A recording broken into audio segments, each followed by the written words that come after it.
한 7, 8년 동안 제 어머니를 요양소에서 모셨습니다. 나중에는 이제 치매가 심해서 돌아가시긴 했습니다만은, 제가 이제 고향에 내려가면 꼭 어머니 계신 요양소에 가서 어머니하고 이런저런 대화를 나누곤 했습니다. 이제 그 과정에서 여러 가지 참 인생을 많이 배웠어요. 그런 점에서 어머니는 제 인생의 스승이다, 이렇게 생각도 해보았습니다. 제 어머니가 이제 고생을 많이 했죠. 누님 한 분 계시고 동생이 둘 있으니까 뭐 여러 가지로 고생을 참 많이 했습니다. 제가 이제 그 어머니 손을 이렇게 만지면서 어머님 참 고생 많이 하셨습니다. 제가 그랬더니 그때는 이제 요양소에 들어간 지 얼마 안 되니까 의식이 아주 좋으셨어요. 저희 어머니가 빙그레 웃으면서 오히려 또 제 손을 만져요. 제 손을 만지면서 하는 말이, 내 손은 여전히 곱구나 그래요.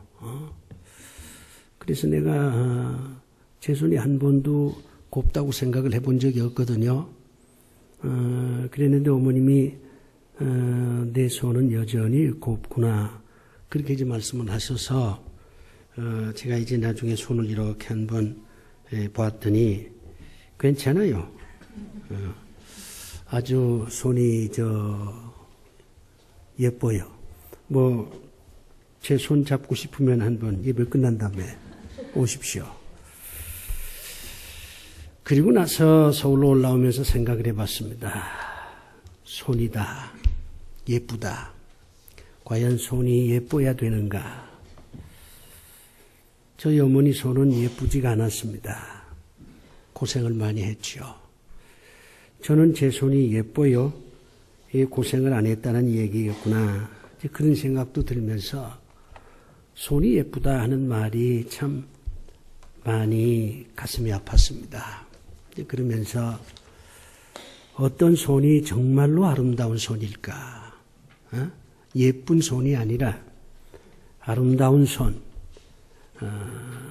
제가 왜 아름답다고 표현하냐면 하나님께서 제일 먼저 하신 말씀이 아름답다는 말씀이거든요. 그래서 저는 이 아름답다 하는 이 말은 하나의 신학적 주제가 돼야 된다. 그런 생각을 하고 있습니다. 제가 이제 신학자가 못 돼서 성경에 나타난 어떤 그 아름다움에 대한 종합적인 어떤 연구를 못했습니다만은 우리 예수 믿는 사람, 아름다운 사람들이 돼야 됩니다. 그런데 어떤 손이 아름다운 손일까? 이 점에 대해서 좀 고민을 했었습니다. 그리고 이런 손이 아름다운 손이겠구나. 그걸 깨달았어요. 그래서 여러분들에게 오늘 손 얘기를 하려고 합니다. 여러분의 손이 아름다운 손이 됐으면 좋겠습니다.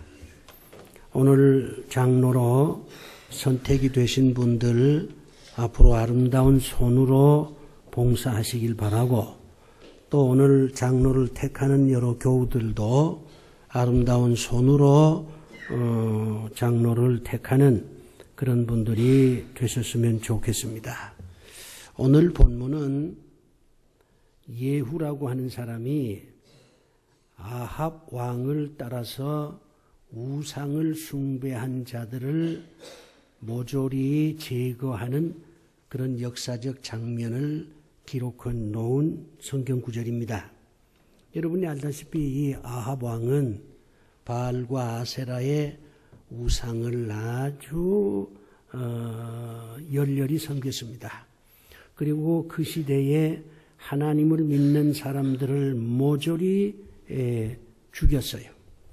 그래가지고 나라 전체를 우상의 나라로 만들었습니다. 하나님께서 이 아합과 그의 아내 이세벨의 그 악행을 더 이상 볼 수가 없어서 이 아합 왕 밑에 있는 장군 예후를 이제 불렀습니다. 불러가지고 엘리야를 통해서 말씀을 해요. 엘리야가 이 예후에게 아합 왕과 그를 따르는 우상 숭배자들을 모조리 죽이라. 그래서 이 땅에 더 이상 우상 숭배가 생겨나지 않도록 하라. 이렇게 하나님께서 선지자를 통해서 예후에게 명령을 했습니다. 예후가 이제 아합 왕과 그의 아내 이세벨 그리고 우상을 섬기는 모든 신하들을 전부 진멸을 해야 되는데 자기 혼자 힘으로는 감당을 못하겠어요. 너무 엄청난 일이니까. 그러다가 오늘 본문에 나와 있는 한 사람을 만납니다. 여호나답이라고 하는 사람을 만나요. 이 여호나답은 굉장히 사람들한테 존경받는 사람이었어요. 그래서 예후가 생각하기를 이 여호나답이 나를 도와주면 내가 하나님께로부터 받은 이 사명을 감당할 수 있을 것이다. 이렇게 생각을 했습니다. 그래가지고 이 여호나답에게 내가 지금 하나님의 뜻을 이루기 위해서 아합과 그 이하 우상 숭배하는 자들을 전부 죽이려고 가는데 나 혼자로는 이 일을 감당할 수가 없다. 날 좀 도와달라. 이렇게 부탁을 하는 거예요. 그랬더니 이 여호나답이 예후의 그 간절한 심정을 이해를 합니다. 예후가 지금 하나님의 말씀에 순종하기 위해서 더 이상 우상의 나라가 되지 않도록 하기 위해서 우상을 섬기는 자들을 죽이도록 하기 위해서 지금 가는데 내가 좀 도와줘야 되겠구나. 이렇게 생각을 합니다. 그랬더니 이 예후가 내 손을 잡으라. 내 손을 잡아다오. 그렇게 얘기하는 거예요. 그랬더니 여호나답이 예후의 손을 탁 잡아주는 겁니다. 이게 여러분 한번 그 머릿속에 상상을 해보세요. 이게 얼마나 비장하고 얼마나 동시에 아름답습니까? 예후는 지금 감당할 수 없는 사명을 가지고 지금 가고 있습니다. 자기 혼자 힘으로는 도저히 어떻게 해볼 수 없는 일인데 하나님께서 더 이상 우상의 나라로 만들 수가 없다. 더 이상 내가 참질 못하겠다. 그러니까 바알과 아세라를 믿는 대신들을 다 죽이고 이제 우상의 나라 그 오명을 씻으라. 이렇게 명령을 내리는데 이건 내 혼자 힘으로는 어떻게 감당할 수 있겠냐. 이게 다른 말로 얘기하면 혁명을 일으키라 그런 얘기거든요. 실패하면 자기와 자기 가족들이 모조리 다 죽임을 당하게 됩니다. 그게 이제 그 쿠데타, 혁명, 모반 이거 실패하면 3족이 다 도륙을 당합니다. 중국에는 3족이 아니라 9족이 다 도륙을 당했어요. 그렇기 때문에 이 쿠데타를 일으킨다는 것, 혁명을 한다는 것은 굉장히 어려운 일입니다. 그런데 하나님께서 예후에게 네가 하라. 그러니 이 예후가 이걸 어떻게 감당을 하겠어요? 그래서 참 죽으면 죽으리라 그런 이제 마음을 가지고 가는데 이 여호나답을 만났거든요. 이 사람은 백성들한테 존경받는 사람이기 때문에 저 사람이 내 편이 돼주면, 저 사람이 나를 도와주면 이 혁명에 내가 성공할 수 있다. 이렇게 예후가 생각을 하는 거예요. 그래서 도와달라. 만약에 이제 상대가 나 당신 도와주지 못하겠다. 이렇게 얘기를 하면 예후는 죽는 겁니다. 고발할 거 아니에요. 역적 모의를 했다고. 정말 두려운 마음으로 조심조심 날 좀 도와달라.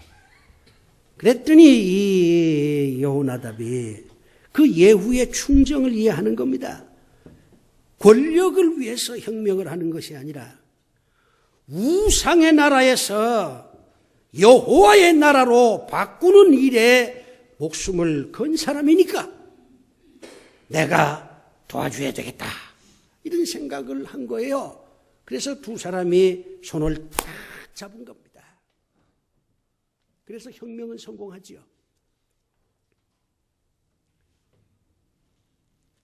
이 손을 통해서 성경에 손에 대한 얘기가 많이 나오는데, 물론 피 묻은 손도 있고 남을 죽이는 손도 있고 정죄하는 손도 있고 남을 비판하는 손도 있고 손가락질하는 손도 있고 더러운 손도 있고 비겁한 손도 있고 많이 있지만은, 그럼에도 불구하고 하나님께서 이런 손이 아름다운 손이다. 너희들도 이런 손을 좀 가지고 살라. 그렇게 말씀한 부분이 몇 군데 있습니다. 그래서 제가 짧은 말씀을 드립니다.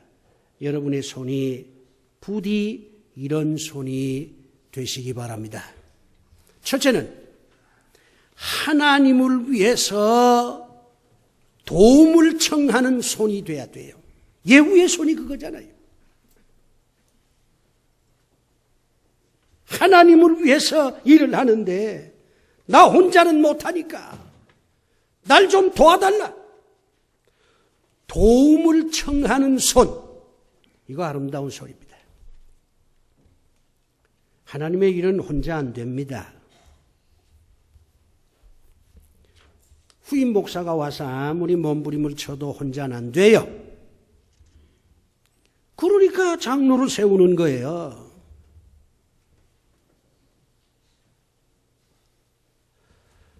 장로를 위해서 장로를 세우는 것이 아닙니다. 하나님의 일을 위해서 장로를 세우는 거예요. 그러면 이제 이대 목사님이 하나님의 일을 하는데 혼자 너무 벅차니까 장로님 날 좀 도와주시오. 그러면 그 목사님의 손을 탁 붙잡을 수 있는 사람을 장로로 세워야지. 목사님이 하나님의 일을 하는데 나 혼자는 벅찹니다. 장로님 좀 도와주세요. 도움을 청하는데 못 도와준다고. 이런 장로는 안 돼요. 그건 아름다운 손이 아니라 더러운 손입니다. 또 성경을 보면 맹세하는 손이 있습니다. 맹세하는 손. 야곱이요, 죽게 됐어요. 근데 야곱은 고향이 그립습니다. 고향에 묻혔으면 좋겠다고 생각을 하는 거예요. 그런데 지금 고향으로 돌아가질 못합니다. 그러니까 애굽에 잠시 이제 묻혀 있어야 되는데, 이 후손들이 가나안 땅으로 언젠가는 돌아갈 텐데, 돌아갈 때 내 유골도 좀 파가지고서 고향에 묻어달라. 그렇게 아들 요셉에게 유언을 해요. 그러면서도 이 야곱이 마음에 걱정이 생깁니다. 내가 내 아들한테 내 유골을 고향 땅에 묻혀다오 이렇게 부탁을 해도 내 아들이 아니면 내 후손들이 뭐 귀찮게 말이지 뭐 죽은 유골까지 파가지고서는 고향으로 가야 되냐? 그냥 여기 그냥 놔두자. 그렇게 할 수도 있거든요. 그래서 야곱이 요셉에게 말합니다. 내가 너한테 유언을 하는데 이대로 꼭 해주겠냐? 요셉이 말합니다. 예, 아버지 걱정하지 마세요. 그래도 야곱이요, 마음이 편치가 않아요. 그래가지고 이 요셉의 손을 잡으면서 맹세해다오. 내 유골을 반드시 고향에 묻혀 주겠다고 맹세를 해다오. 이렇게 아버지가 아들한테 얘기를 해요. 그래서 이 요셉이 아버지의 손을 딱 붙잡고 맹세를 합니다. 내가 하나님의 이름으로 맹세합니다. 나와 아니면 내 후손이 반드시 가나안 땅으로 돌아갈 때에 아버지의 유고를 파가지고 고향 땅에 묻혀드리겠습니다. 이렇게 요셉이 맹세를 해요. 맹세하는 손이 아름답습니다. 약속을 하면 수없이 그 약속을 파괴하고, 그래서 그런 말 있잖아요. 약속은 어기기 위해서 하는 거라고. 내가 맹세한 것은 반드시 지키겠습니다. 맹세하는 손이 아름답습니다. 우리가 이제 세례 받을 때에 손 들고 서야 하잖아요. 맹세잖아요. 장로 임직할 때도 손 들잖아요. 맹세하면 지켜야지.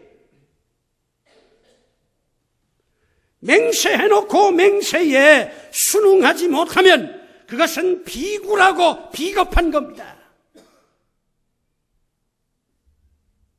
맹세하는 손이 아름답습니다. 그러니까 맹세를 자주 하지 말라, 그렇게 말씀하는 거예요. 맹세해놓고 안 지켜, 이거 죄악이에요. 사람들한테도 죄악이고 하나님 앞에서도 죄악입니다.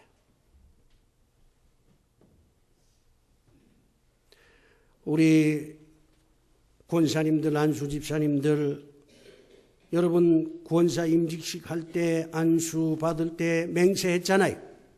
그거 지키고 있습니까? 지키세요. 그렇게 비굴하게 살지 말아요. 맹세했으면 지켜야지.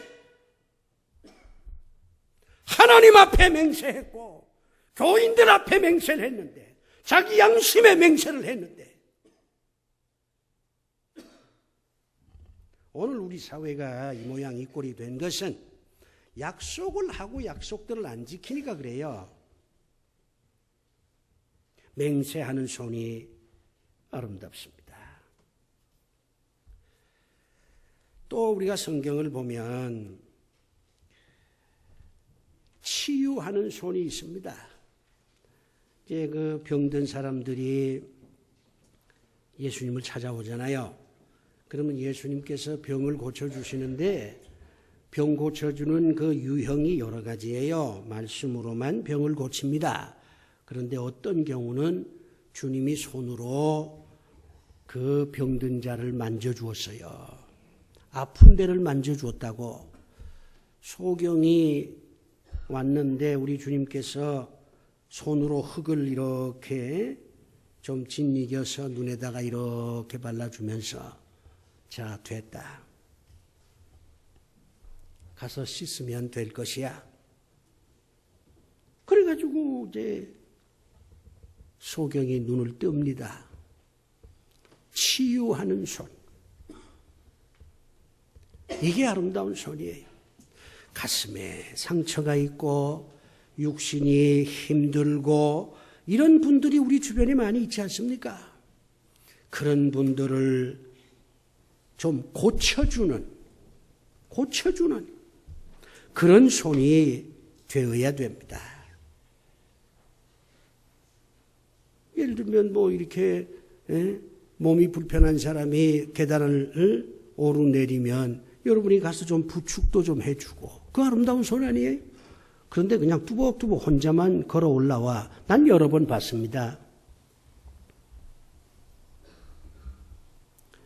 늙으면 다 그렇게 됩니다. 여러분도 늙으면 그렇게 되는 거예요. 그러면 한참 바삐 올라가다가, 아직은 내가 청춘이니까. 그런데 어떤 노인이 교회에 오시는데, 아, 이게 힘이 들어. 그러면 좀 부축도 좀 해주고. 그게 아름다운 소리예요. 우린 안 늙습니까? 우리한테는 그런 시절이 없어요. 반드시 옵니다. 그건 돈하고 상관없어요. 지식과 명예하고도 상관이 없습니다. 인생은 그렇게 사라지는 겁니다. 좀 그런 사람들이 모인 교회가 이게 명품 교회지. 예? 살다 보면 지친 사람들 많잖아요. 상처받은 사람 많아. 그럼 그 상처받은 사람 좀 격려도 해주고.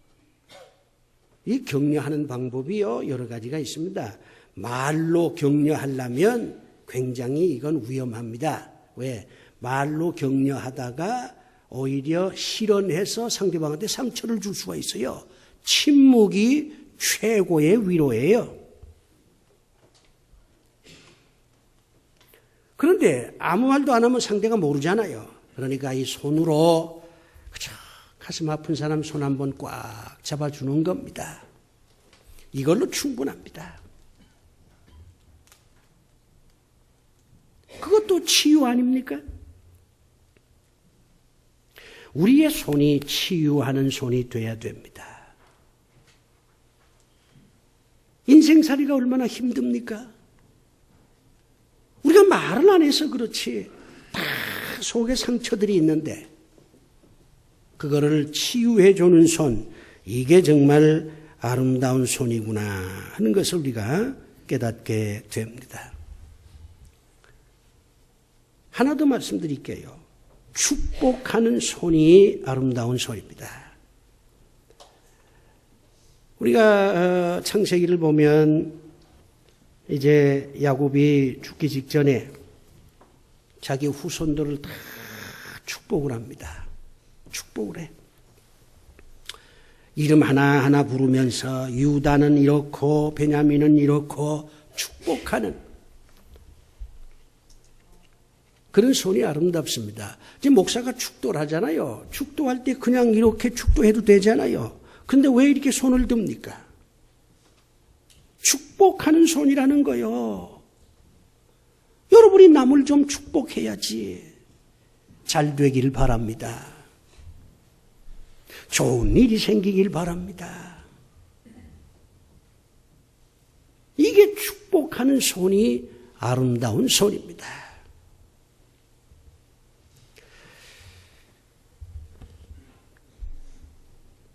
하나만 더 말씀드릴게요.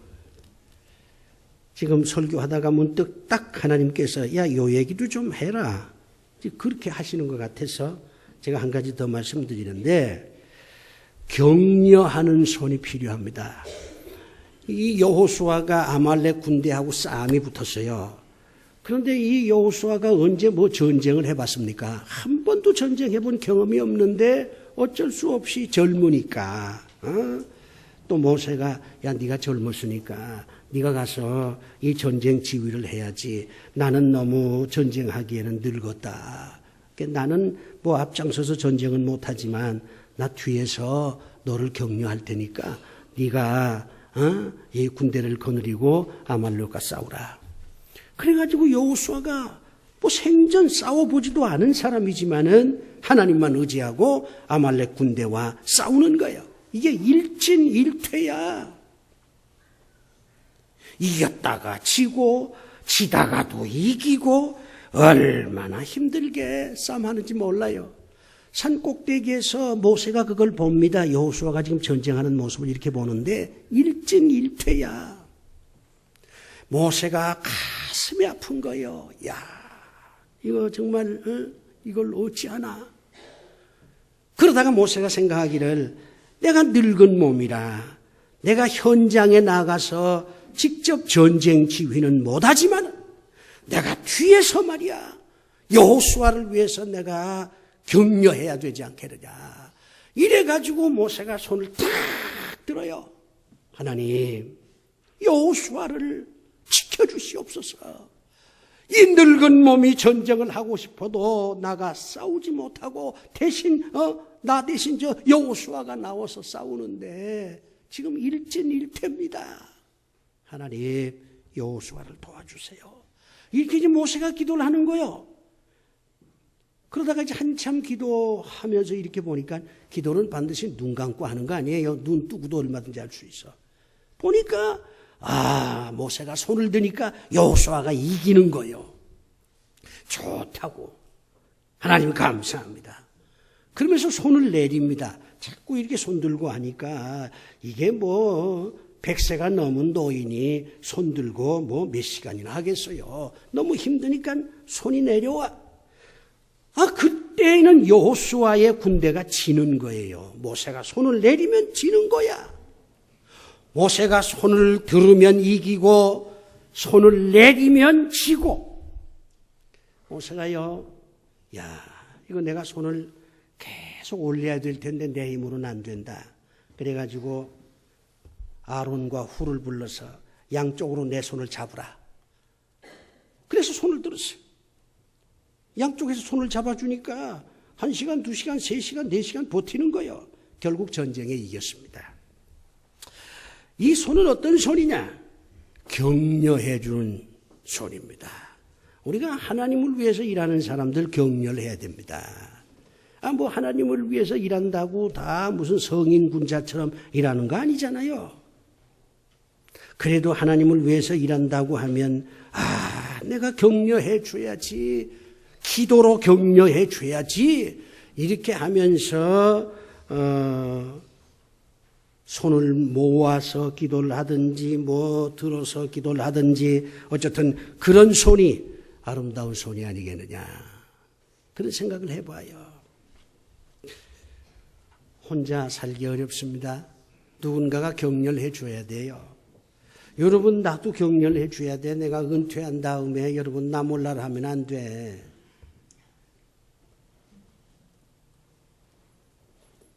하나님을 위해서 일하는 자들을 격려하는 손이 아름다운 손인 줄로 믿습니다. 이런 손을 가진 여러분들이 되기를 주의 이름으로 축복합니다. 기도합시다. 아버지 하나님이여, 우리의 손을 한번 봅니다. 우리의 손이 어떤 손이 돼야 될는지 하나님께서 말씀을 하시니 참으로 우리의 손이 아름다운 손이 되게 하여 주시옵소서. 예수님 이름으로 기도드리옵나이다. 아멘.